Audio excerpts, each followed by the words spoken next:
Hi there, and welcome to the Homestead Education Podcast. Do you have a homestead, farm, or just dream of a rural life? This is a show to help you and your kids grow your own food and grow as a person.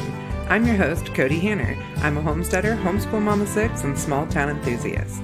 I was raised by an old school rancher and blessed by the grace of God to have been exposed to so much of what rural life has to offer. Join me every week to talk about homesteading, homeschooling, and growth with a homestead education. Hi, and welcome back. I just want to remind you that you can get all my homestead science books on my website for a new way of teaching agriculture to today's youth and aspiring homesteaders by focusing on small-scale farming and self-sufficiency. If you're a school or co-op and need invoicing, please feel free to reach out to me directly. So first of all, I want to remind everyone that I am now offering a handful of advertising spots from my podcast. I'm keeping the cost low to allow for small businesses to have the opportunity to build their businesses with an ad spot. I do have some restrictions as to who I will share about, but you can read everything about securing a spot, your own ad spot at thehomesteadeducation.com/podcast-sponsorship. I will link that in the show notes. Um, Advertising with a podcast builds brand awareness. Podcast advertising is a highly effective for brand building awareness and promoting an overall brand feel. With advertising across industries driving an average of 28% improvement in baseline awareness across industries and 24% improved brand recall. So something to consider. I will work with a lot of different companies. I'm really excited to start promoting some companies. I've had a few people reach out to me already, which is why I have opened this up so that I can keep it the same across the board. So looking forward to hearing from everybody. Today's episode is going to include a variety of topics. It's kind of one of those, let me just get you caught up on my life and the business type of podcast. So I'm going to be talking about the homestead education, our homestead, the kids, just what we have going on. I have some real zingers. I have just some informational stuff. So tune in. It's going to be, a fun podcast. Well, you're already tuned in. Stay tuned in. Anyways, we have had the most fun few days. Like we went up into the mountains and barbecued to watch the Northern Lights so that we had no light pollution. It was absolutely amazing. I should probably post some pictures of it, but kind of everybody was, so I didn't want to just be like going on that, but we kind of had this really unique view, so I might actually get on that. Um, Now, then we've also, oh gosh, we've been gardening. We had a really great evening with some friends after our kids' Turning Point meeting. If you haven't heard of Turning Point before, it is a Constitution Club ran by Turning Point USA. It was designed to work in public school. Well, it actually started in colleges and now it's in public schools. And now they've started going to homeschool conventions. And I met our local rep at a homeschool convention and ended up having her up to where we live in Northern Idaho and meeting some other parents from our homeschool co-op.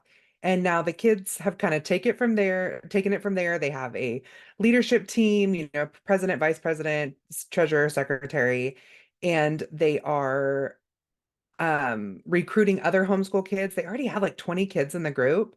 And that's just like their friends that they were able to get in touch with. They've already fundraised and got sponsors for a booth at our fair so they can start getting more kids involved.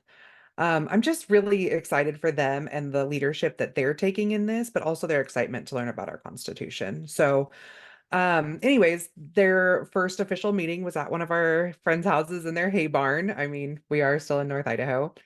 And afterwards, all of us parents kind of stayed and hung out because, that's our social network too, is the homeschool groups. And the kids played until almost dark. It was just such a wonderful evening. So uh I'm going to go ahead and jump into the topics I want to cover and we'll just go from there. So um one of the things that I really want to talk about is conferences. I know a lot of you go to homestead conferences. I know you don't go to homeschool conferences.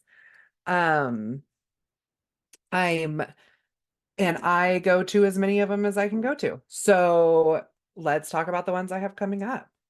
In 2 weeks, I guess actually like a week and a half now. Oh my gosh, I'm going to be in Florida for the Florida Homeschool Conference. It's in Orlando, actually Kissimmee, but I think I'm saying that right. But it's in Orlando. And my son and I are going. He doesn't usually travel with me, so he's really excited. But he's hoping a friend of his from that he met at HOA, Homesteaders of America, a couple years ago will actually be there. He's ran into him at a few different conferences, and it's they've stayed in touch, and it's been really fun for them. But I was looking at the stats from last year, and they're planning on 12 to 15,000 people at this conference. Like I'm a little nervous. Like I think it's probably the biggest conference that we've gone to. And we go to a lot. I'm not speaking at this conference. I kind of was late to the boat or the boat. Is it late on the boat, late to the wagon? I don't know. Anyways, I was late getting signed up for this one. I didn't know if I was going to be able to make it or not. So even our booth is a little towards the back. But I mean, I've gone to smaller conferences than this with better booths, but like way less people. So I think I'm still going to be really busy. I'm a little like, I'm not sure how this is going to go. But we decided to stay 2 extra days.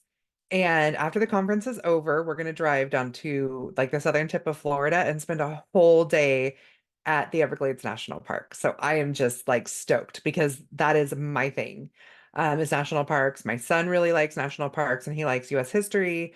We kind of agreed that it wouldn't be fair to go to any of the type like Disney or Universal Studio type things without the whole family. I mean, we were even a little like the whole family would be bummed not getting to go to the Everglades. But I have done um national park style trips with just one or two kids and then turned around and the whole family went like the next year. And it just made it where we were able to give like a better tour of the whole thing. So I think it's going to be amazing. Then we're gonna come home and 2 weeks later, my husband and I are taking off to the Homestead Festival at Rory Feek's Homestead in Columbia, Tennessee. This one is one that my husband wanted to go to so bad last year. It has a lot of country singers and that type of thing, and that's just really my husband's jam. He really likes Rory. We've got to meet Rory on a few different occasions and built a little bit of a relationship there. So we're excited, but last year I applied as a vendor and they were kind of having like an issue with lining up their vendors and I never got a call back. And I had a few like of my, kind of close Homestead networking friends. They're like, "Oh my gosh, we'll just get you in, no big deal." And I was like, it actually worked out where the Idaho Homeschool Conference was the same weekend, so I felt like I should go there and support them as like because I was a sponsor and stuff. This year though, I applied and of course I got right in now that we kind of know everybody and stuff. And my husband is stoked, like, and I'm stoked, and we get to see our good friends from Call to Farms podcast. Sophie and Tim Ing. We're gonna be getting to go see them. They aren't actually going to the conference, but we're gonna drive and see them. We're just so excited. Like it's a different group of people. I mean, we've met a lot of people on the road and but we always love getting to see our homestead friends. And there's a lot of these people my husband hasn't gotten to meet because he doesn't usually go with me to Tennessee for these conferences because it's usually like the Women's Homestead Society. And so now he's going to get to go with me to this one and get to meet all these amazing people that I tell him about all the time. I'm a little nervous that he's not going to want to leave Tennessee, but we really love North Idaho, so don't try to convince us to leave. Um, that's for you, Sophia, if you're listening. Anyways. Now, then when we come back, we have a few weeks before the Modern Homestead Convention in North Idaho. It is a huge convention, or expo. I don't even know or conference. I don't know what they call it. It's the biggest one on the West Coast. I'm really excited that we're starting to get homestead conventions on the West Coast because it's really going to help my travel budget. We went last year. It was amazing. I was a speaker last year. Um, the event is huge. People are so excited and so ready to be part of the homestead movement, like west of the Rockies. So if I know that there's still a bunch of tickets left because it's a little bit later than some of the others and it's so new. So if this is something you're interested in, make sure you hop over there and see that. I haven't mentioned it yet, but I do have a link to all of these. It's the homesteadeducation.com/events. It might be event. I'll link it in the show notes, but that's what you're looking for. And you'll be able to see everywhere I'm going to be, but I mean, just whether or not I'm going to be there, these are really great conferences. And anything new that I add to the list, I pop on there. So um, the next one that we're going to is the Arizona Christian Homeschool Conference, I think is what it's called. I will be speaking there 3 times. I'm super excited. I'm going to be covering some topics that I haven't covered before, and hopefully my new book will be out, which is Raising the Self-Sufficient Child or Raising Self-Sufficient Kids. I'm kind of working on that title a little bit.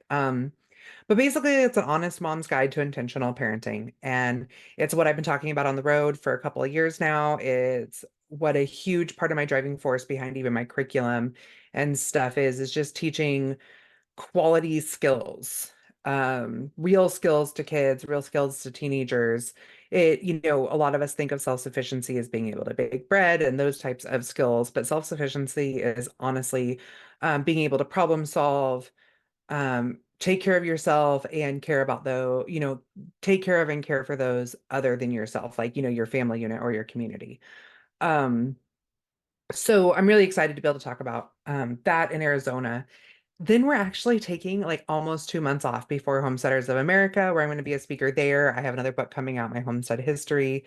I'll go ahead and link stuff to each of these books that I have coming out so you can make sure you get on the wait list, because they're going to be really exciting. But that's kind of my schedule for the summer. And yeah, I wanted to share it with you guys, not only to make sure that you knew of all these awesome events, but also just because I'm excited to share about how the business is growing and the wonderful people I get to meet on the road. And I hope that you guys are going to be some of them. Now, the next topic is some books I've read. I know that as homesteaders, as homeschoolers, personal growth, all those types of things that we're doing, we always want to hear what other people are reading. And I have been reading a ton lately. Like, I literally have 3 books going at once at all times. Like, I'm listening to one, I have one on my ebooks, like my Kindle, and then I have like a paper book, paperback book that, sits by my bed. And I might even have like one extra in my purse because I am writing 2 books right now and I have to read, read, read. Plus, I'm still trying to work on my personal growth and build my business. So, I mean, I just have books going all the time. And that doesn't include the fact that in the evenings, I am reading the Little House on the Prairie series to the kids. So, my book list is insane. Now, if you want to follow my full book list and everything that I've done there, I do have a what's it called? A Goodreads profile. It's an app or a website where you can keep track of all the books you're reading and you can share what books you're reading with your friends. So if you guys want to follow me there or just go like stalk my profile and see what I've read, um, everything's going to be there. But with that, I wanted to go over some of the books I've read over the last several weeks. I'll go ahead and link all of them in the show notes, but it can kind of tell you whether or not you want to hop on them or if you don't want to waste your time with them. A lot of these books are for research for the books I'm writing, for my business, my own personal growth. So they may not fit what you're doing, but if they do, definitely, grab them and read them and let me know what you thought of them. So the first one that excited me the most is called Big Chicken by Maren McKenna. She is a newscaster or a journalist that writes about food safety and like supply chain type stuff. And that's of course really exciting to me because that's what I did in my previous life. um, but it also is really important to the Homestead History book that I'm writing, which is about food and ag sociology. So this book talks about the use of antibiotics in the food industry and the science behind, superbugs and the laws that have been placed to stop that. I thought it was a super interesting book. The last couple of chapters got a little boring, which of course that's when I turned it on in the car and my husband thought he was dying. He's like, this is the most boring book ever. But my teenage daughter listened to the beginning of it with me, and she was so intrigued that I had to keep pausing it to just have a chat with her about what they were actually talking about, how this compared to our own studies and what we're doing on our own farm and that type of thing. So, um, it was a really, I actually listened to it. I didn't read this one. I liked it so much. I bought the hard copy, but of course, for me, that's going into my book research. So, I mean, I don't think everybody needs the hard copy on it if you're just going to listen to it. The next one, I didn't really do these in any order, so sorry on that. The next one that I'm actually almost done with it, I'm still a couple chapters short. I've been listening to it, but my husband and I were listening to it together, so I wanted to finish it with him. Is the 12-week year, which is about trying to, getting as much work done in 12 weeks as you would in a year. It makes it where you're pushing yourself a little bit harder to accomplish your tasks rather than being like, oh, I need to make $50,000 by the end of the year. Instead, you're aiming for making $50,000 in 12 weeks. I mean, that's just an example. But instead of pushing out your work to like, oh, now I need to hustle at the end of the year, you're hustling all the time. And that kind of sounds miserable, but it's not that mindset. It's more about being more productive in that mindset. I like it. I'm definitely pulling a lot from it. I do have a system that works pretty well for me, but I'm always reading books like this to make sure that I'm not missing anything, that there's there a way that I can tweak what I'm doing with my business and my personal life kind of all along. Like I even have my kids working on what's the word for it? Like some quantifiable goals right now based on what I read in this book. So I think that that's really cool.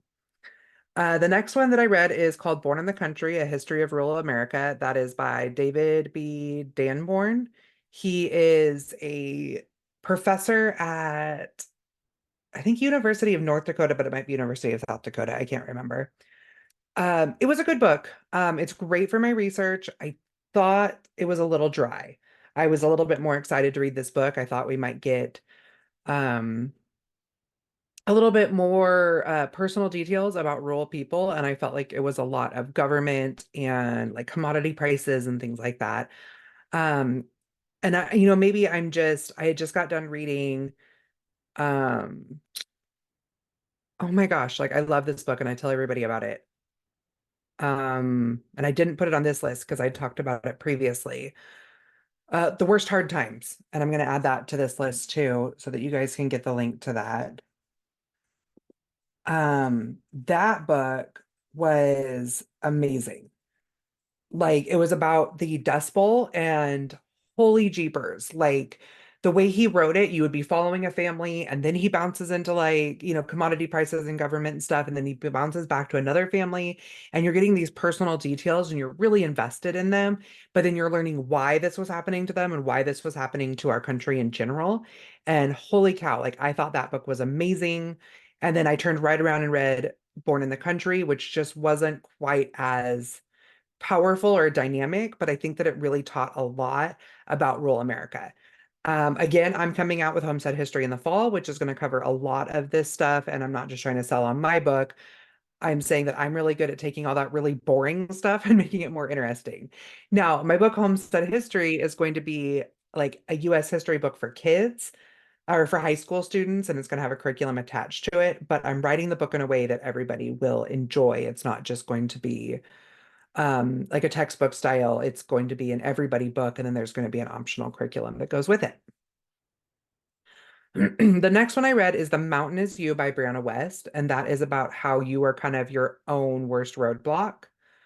That's a really good one for me because I'm always in my head and always doubting myself and always questioning if I'm good enough.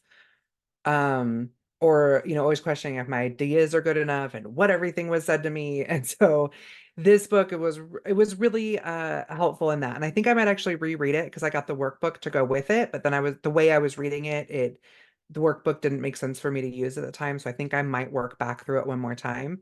It was an easy read. I read it in about a week.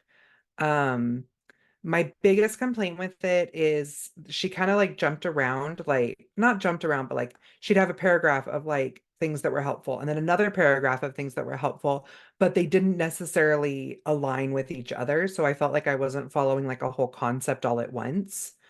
But I maybe with the workbook that comes with it, I might be able to follow that a little bit better. But I feel like I would have preferred it to be a better standalone book. I still think that it was incredibly powerful, and like the others, I'm linking it. The next one was Bad Therapy by Abigail Schreier. This one was suggested by Jill Winger. I think Jill's amazing. She has the Old Fashioned on Purpose. She just came out with the Old Fashioned on Purpose book. Guess I should probably link that one too. But for those of you who are watching this on video, this is the book. Um, I thought hers was, of course, amazing because I think Jill is brilliant. And now that I've gotten to know her a little bit better, I just enjoy her as a person. Um, but she suggested this book, and I was listening to it, and I'll admit, like, it's a little edgy on a couple of things, and I felt a little uncomfortable reading it a few times. But I feel like her overall message was really good. And I think it's really similar to, well, like my family and I went down a path of deciding that therapy was not the right route for us overall as a family. Not that we have totally disregarded the benefits of therapy, but we have thrown it away as a means in which that's any type of core piece for like that our family needs. Um, so I was really excited to read this book or listen to this book. I felt like it was really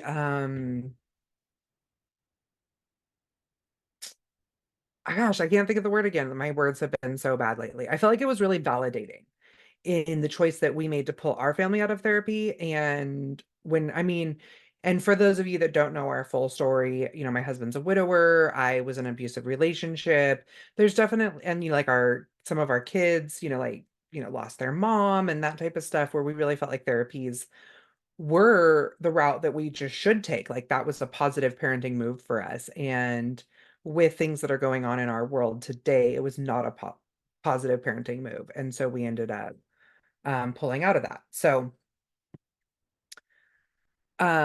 this book was very validating in that. Now the next book, I've actually I had a guest on a few episodes back who actually suggested this book. It's called Hunt, Gather, Parent by Michaeline Doucleff. Um, ooh, I suggested it on the podcast. When she suggested it, I was like, oh yeah, I'm gonna link that because that sounds like a great book. And I even thought to myself, like, wow, this book is totally like the way I roll, like parenting your kids the way Indigenous people do. Now, the information that I learned in this book about how Indigenous communities raise their kids, I thought was amazing. But if you ever want to feel like a better parent, listen to this woman's story on how she's parenting her child because holy cow. I was like, yeah, no wonder you're having such a hard time parenting because like everything you're doing and even the information she got from the Indigenous communities, she totally used in the wrong way. And I think probably is going to make her parenting journey even more rough. So I don't know. I pulled a lot of positives from it, but the overall concept, and especially the woman who wrote it, I don't think that was, I don't know. You read it, let me know what you think because I'm curious to hear. The next one, I finally, like, this is probably really bad of me or like, I don't know, just who I am or, in the groups that I run with, the fact that I have never read this book is a little disturbing, I guess. But I finally read 1984 by George Orwell. I'm gonna put it out there right now. I thought this book was horrific. That doesn't mean I don't think you should read it. I feel like the content was horrific. I think a lot of it suggests it's pulled out of public schools, and or it's considered a banned book now or something. I think the only reason I would quote ban it is because I really wouldn't want my children reading it. Just, there's sex scenes and things like that that I was like, oh my gosh, I'm not ready for my child to read that. Um, on the flip side, the way it is so comparable to what is happening in our world right now, I think that like college level, it should be an absolute required book. Like, because if we're going to stop what is happening to our world, understanding what that could look like is incredibly important. Um, it was actually so my husband and I found like a version of it that read like a screenplay. It reminded me of like the old when you'd listen to like soap operas on the radio or something like that, or the old radio shows. And that's the way that it was designed. It was the free version on Audible. We actually thought it was really cool. So we actually didn't listen to the written book. We listened to like a dramatized version of it. But um it was like my husband and I sitting there together were a little bit uncomfortable in like some of the sex scenes and some of the torture scenes and things like that. We were like kind of like, this is a little weird. So, and I mean, like I said, this is my husband. So just kind of be aware if you're listening to it or choose to listen to it. If you're reading it, like I said, I think it should be an absolute must for all adults. I think it was a little extreme for students, but I like that whole concept of it being on the banned book list makes me want to have my kids listen to it. However, I think like my oldest ones being 15, I don't think I'm ready for them to be exposed to that type of content. But I think that like maybe before they move out of the house, I'll have them read it. So I think it's that important. So if you guys have any suggestions of some great books in the parenting realm, in homesteading, in history of food and agriculture, um, business, personal growth, all of those books, I want to hear them. I'm all about it. Even if I can't get to them right away, I put them on my list and I work through them as I get done with each book. So please, by all means, um, send me your suggestions. You can send it to hello@thehomesteadeducation.com, and that is my podcast email. So now I want to talk a little bit about Homestead Science, which is, for those of you who know, is my curriculum that I wrote. For those of you who don't know, it is a full year agricultural curriculum for preschool through high school with a focus on small scale farming and self-sufficiency. I was an ag major. I worked in commercial ag for several years. When I started homeschooling my kids, I realized that there was not a homeschool curriculum out there for homesteader or for agriculture. And the ones that I could find in public schools or college level textbooks that I could, adapt, they just didn't cover what it looks like to actually run a small farm versus the, commercial farming, which we have our feelings about it. I think it has its place in the world because of we've forced it to have its place in the world, and I don't think we're gonna like change that overnight or anytime soon. But as far as trying to resonate with the average person to see where their food actually comes from and where they can create that food for themselves, um, there was nothing. So I started putting together lessons for my kids, and I realized that this is something that I think everybody could really benefit from. And it has really blown up, not only in the homeschool realm, but public schools, charter schools, co-ops. It is getting a lot of traction because people are realizing how important it is to have these skills. So I thought that I would go ahead and take a few minutes in this episode and go over my most asked questions about homestead science. I've put that out there in my blog and on social media, but I haven't really talked about it on the podcast as much. So the first question is do I have to have a homestead for my kids to benefit from homestead science? And that is a nope. I wrote it to be completely no homestead required because I felt like I wanted everybody to have an opportunity to learn from this. Now, obviously, if you have a homestead, your experience is going to be more enhanced, um, but it is not required. Everything can be done in a kitchen, on a back porch, maybe a trip to a park or, a local hiking trail or something like that. It is set up that way on purpose. So what ages is Homestead Science designed for? Currently, I have the Homestead Alphabet, which is perfect for preschoolers. I have Little Learners Homestead Science with an expansion pack, so that works for about kindergarten through fifth grade. After third grade, they really need to add in the expansion pack because otherwise it's way too basic. The expansion pack goes into some more details. It kind of starts covering when the kids start asking why. The next one is my introduction to homestead science, which is for about 6th through 12th. And I would say about because, I mean, what is 7th grade homesteading? There isn't this is new. I am literally inventing the wheel on this. So I based it more on maturity, math level, experience on the homestead. So if you have a fifth, sixth grader and you aren't sure which level to go with, look at their experience in farming, and that'll kind of give you a better idea. I also a lot of times will say like girls will enjoy the art style projects that are more used in the little learners. I don't want to say it's a bunch of art projects because that's one of my biggest annoyances is a science course that is just art projects. But for that age, um the art projects are needed a little bit more, but they all have purpose. Um, versus some of the science projects I've seen where it's literally just mixing food coloring and water and kind of talking about it. I know that there's like chemistry involved with that, but then the kids like they have no ownership afterwards, no understanding of what they learned. Where with this, sometimes even like a literal art project for one of them is building a little barn out of popsicle sticks and then painting it red. You can even it has the recipe in there to create your own paint.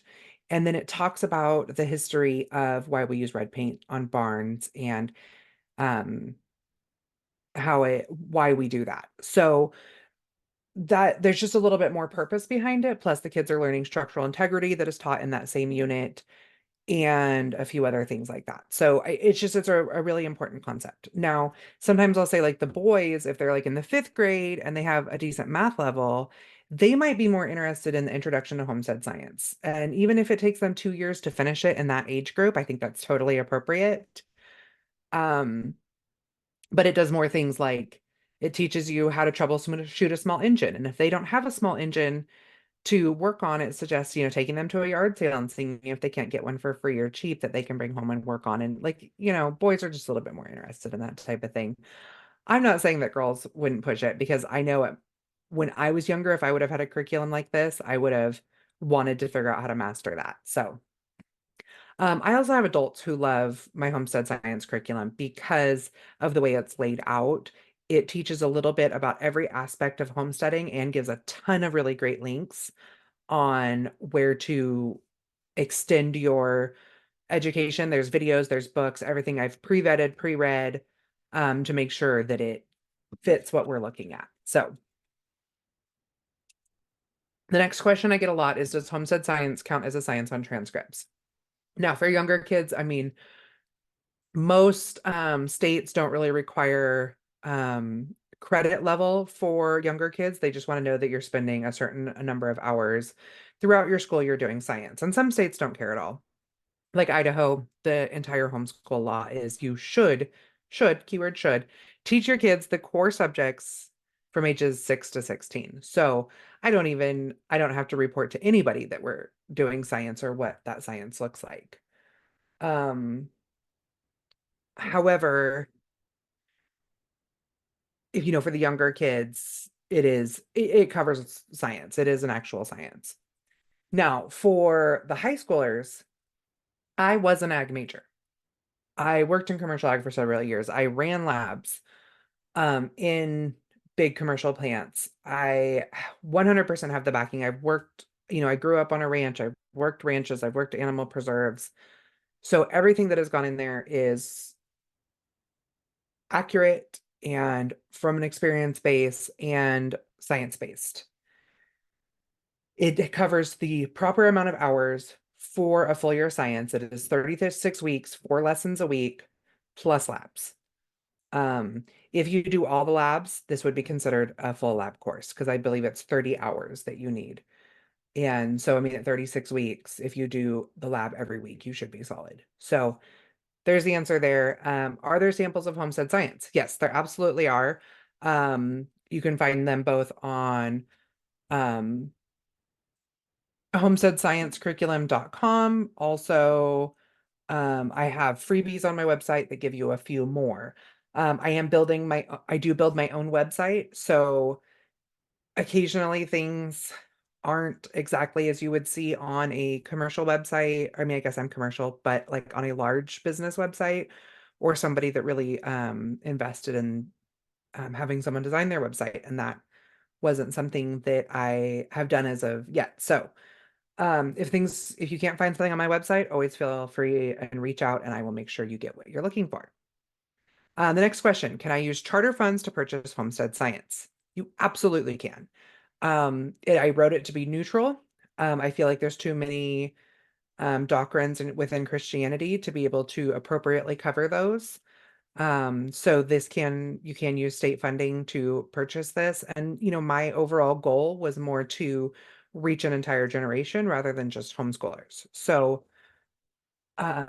you will find that there's a lot of quality of character within these books. And from there, you can take that and align it with your own Bible studies. And I think that that's a really great way to teach that within your own family with your own personal values.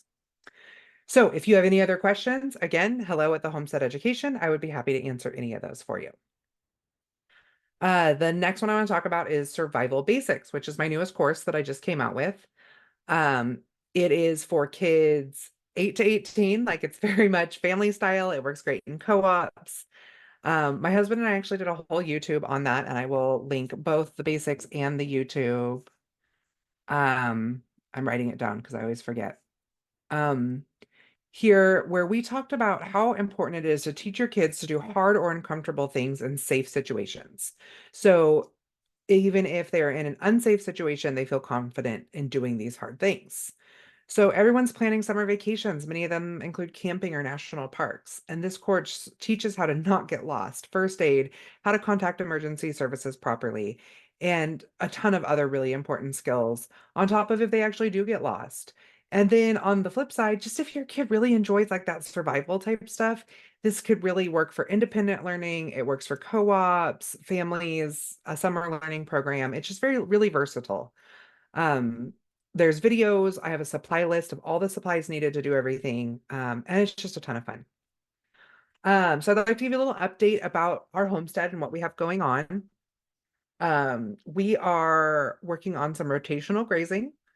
We've never really done that before, for no other reason besides we just didn't have our fencing in order. And now we do. So we're starting to work on some of that. And the cows are very happy. The pigs will be very happy later this week. Um, Not that we've kept our pigs super contained. They're in about a half-acre pen. So they have lots of room to run around, but they just don't have a lot of grass and trees and those types of things. So we're going to be getting those for them. Chickens, we have chickens galore right now because it is chicken season. We have our meat birds. We're going to be doing another round of those. We're looking at doing some classes here on the homestead and hopefully in the future be able to start butchering right here on the homestead. I am struggling to confirm the exact laws for Idaho, but I mean, I know that that's my forte.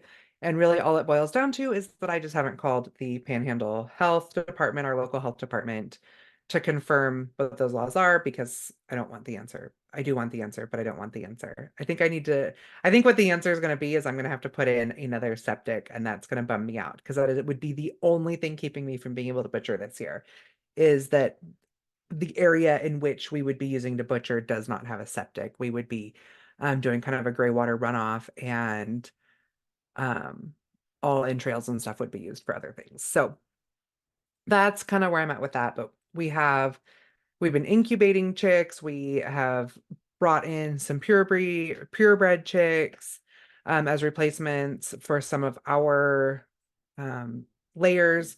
We want to get the store open, so that's going a little slow, but I'm going to come to that.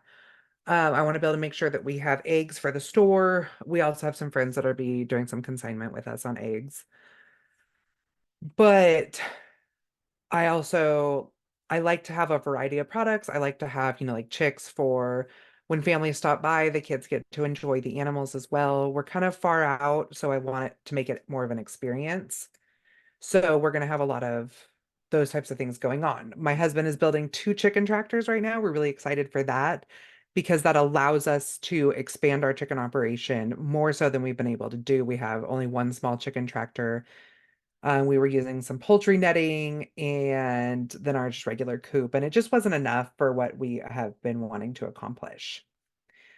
Um, Gardens are going in. Gardens are looking great. I'm hoping to do my plant sale soon. The kids and I were transplanting on the porch up until just a few minutes ago. Um, we really enjoy just that time together. A lot of times my daughter and I will sit and listen to books together, not even together. We're listening to our own books or our own podcasts or whatever we want to listen to, but it's our time together. Like that's kind of our thing. So that's been a lot of fun. So our store was, we wanted to actually already have that open and do our grand opening in a couple of weeks, and it just has not gone to plan. I had the money set aside to buy a glass front like display fridge. We can't afford like a new one, so I was trying to buy a used one, and every single one I found within 100 miles, like we would see it pop up online, we'd immediately message and it was already gone. And or the ones we could find or get to were just in really bad shape, like it had been someone's garage fridge for 20 years, and we were just like, that's not really what we're looking for. So I finally was like, let's just get a regular fridge and I'll put a really good sign on the front, that lists what's in there, but then tell people, please take a look and see if there's something else. In case, like somebody brings in greens or something like that. I won't have that on our regular everyday list because that is a little bit more short term. So I was like, that'll be easy to find. Like we can pick one of those up for $100, maybe even free. We'll clean it, put it in the store. The store is almost ready to go. Like we have it all cleaned out. I just want to go in there and like clean the walls and put some shelves up, and I'll just keep working on making the store the most amazing place that I can over time, but it's not going to be one of those like cutesy little, like we built the store and decorated it all for this. Like it's an old meat room, and I'm going to kind of leave it with that look because there's like old tags for seasoning recipes and things like that hooked to the wall, and I'm just going to leave it because it's, I don't know, it's part of the charm. So with that though, we're just not ready to open yet because the refrigerator is going to be a lot of our product, and that kind of holds us up. I have the freezers that I need. I have the shelving that I need. So I'm just maybe this next conference will make me the money I need to buy a brand new fridge. Or if you live in the PNW and have a fridge, maybe not the whole PNW, but like North Idaho, Eastern Washington, Western Montana, and you have a fridge that you want me to come get, just hello at the Homestead Education, and I will pop right over and get that from you. I'll bring you some sausage too. It'll be a good time. Uh, so like I guess that's kind of like my plea on that one. I don't know if it's a plea because I'm totally willing to, pay a reasonable price, or if you can get it, if it's for free, I would be more than happy to bring you some products that will be sold in the store for you to try. Now this one, I posted about it on Instagram. I did a live and then I did that live over to YouTube. The live's kind of short, but I felt like it was a really important conversation to have and I'll link that video just if you kind of want to see it like in the moment. But um, I, our son, so I don't even know where to start. Like about 6 or 10 years ago, I don't know, my kids and I were hiking in Central Oregon in the middle of nowhere, and we came up on this really old antique barbed wire. And we were so excited. We packed it all out, and it has been a decoration at our house for years now. It's beautiful. I plant like flowers in it and stuff. It's really fun. Like because it's in rolls. The other day, Branch, our 4-year-old, was running around barefoot because we have feral farm kids, and half the time I'm barefoot too. So he stepped on the barbed wire, and I thought he had just tripped on it and like scraped his foot. And so I just cleaned the blood off and put a band-aid over it. And the next day or like later that evening, I got to looking at it and realized he'd actually punctured his heel, which, wow, he's a trooper because he played all day. But that leads to the question of tetanus, which, I know a lot of you have heard of tetanus, but tetanus is a bacterial infection that grows in anaerobic locations. Anaerobics means no oxygen. So, like a puncture wound that closes back on itself, that infection can grow really fast and it's really dangerous. The next day, like my son cut his hand with some rusty wire, and I was like, ah, you're solid. Like it was just like an open, like scratch that bled. I was like, ah, you're solid. Just go wash your hands really good. a closed wound like that is totally different for like a younger kid, especially the my son that cut his hand, he's older, so he can let me know if it's looking infected or something. Um, Anyways, we looked it up and you can get your tetanus shot within 48 hours. Tetanus can cause like muscle spasms, it can cause you to stop breathing. It can be fatal. And there really is no cure for it. You just have to like let it run its course. But you can have tetanus shots, which build an immunity for it. So, you know, during COVID, it was really hard to get doctor's appointments, and my son had severe reactions to vaccines, like 107 temperature, and then we couldn't get him into the doctor, and it was just a really scary time. So we opted to hold off on vaccines until he was older, until we could get him into a doctor. Maybe he's had some vaccines, so maybe consider not even doing any more at all.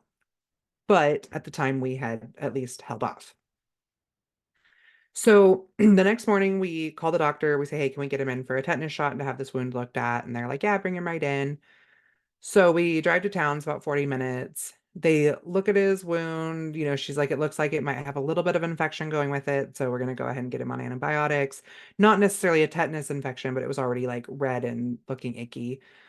So that could just be a regular infection.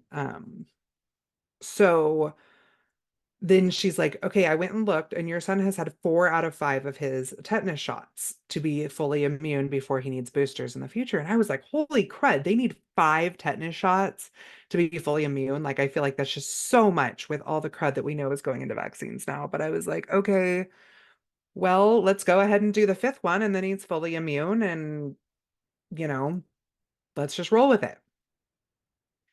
Um, and she's like, okay, you should know though, the only way that we have this vaccine for a child his age is also with pertussis, whooping cough, and diphtheria.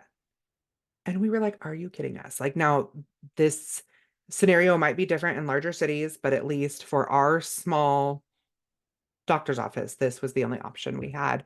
And we had a 48-hour window and we were already like over 12 hours into it. So we're like, okay, we have to make this choice right now. So while she went and got all the stuff to doctor his foot, my husband and I talked about it, and we were like, well, risk over benefit with this kid.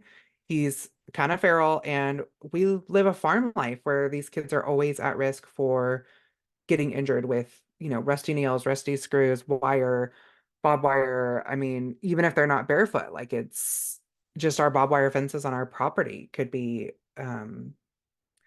a risk to them. So we're like, well, okay, yeah, we need to go ahead and do this vaccine.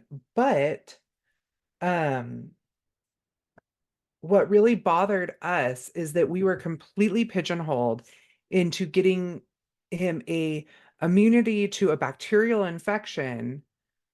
We had to get these viral infection vaccines at the same time.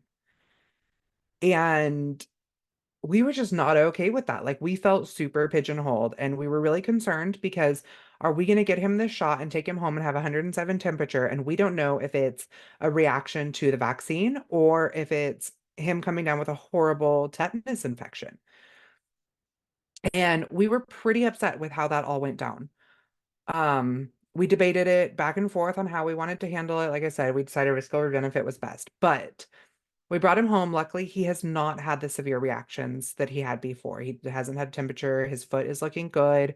He's taking his antibiotics. We're keeping it clean. Um, but he's like so tired. Like, it's obviously affecting him. He's taking like 3-hour naps every day, sleeping until like 10 in the morning. He's so cranky.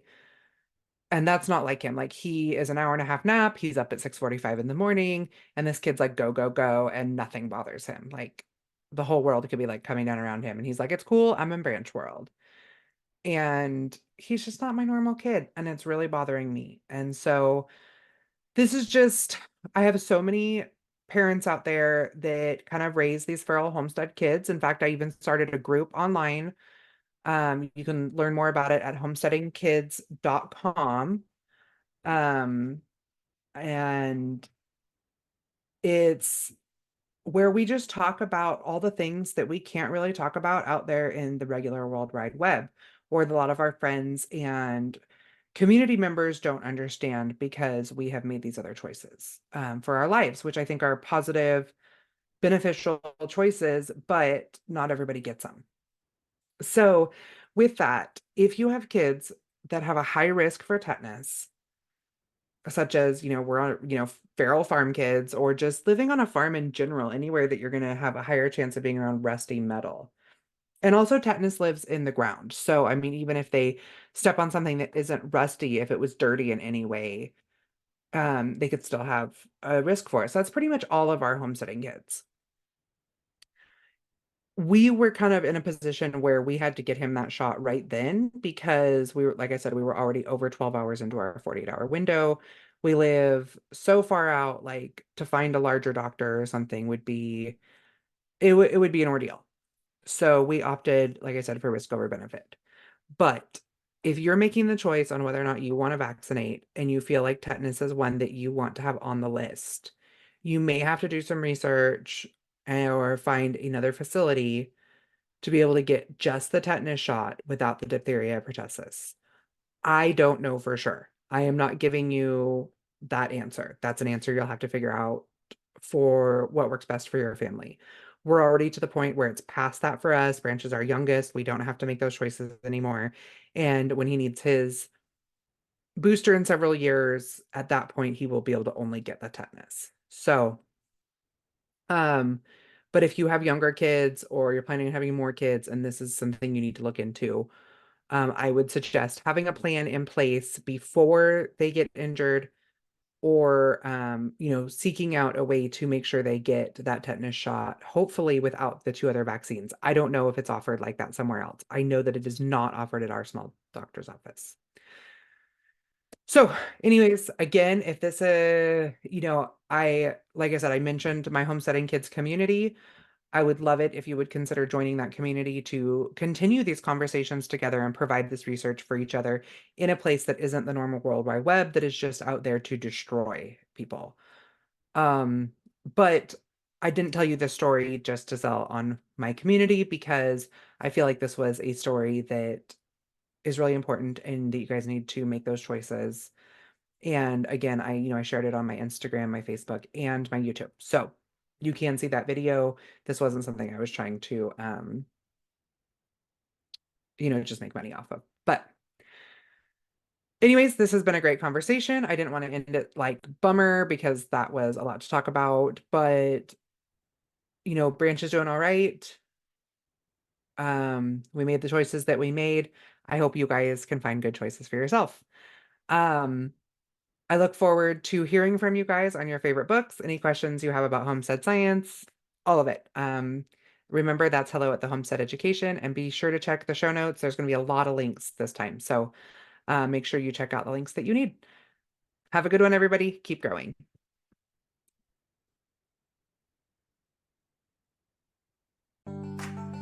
Thank you for joining me today at the Homestead Education, and I hope that I have given you something to think about this week. To help others find me, please comment and leave a review on your favorite podcast player. You can also follow me on Facebook at the Homestead Education and Instagram at Homestead_education. Do you have questions that you would like answered or just want to say hi? Please email me at hello@thehomesteadeducation.com. Until next time, keep growing!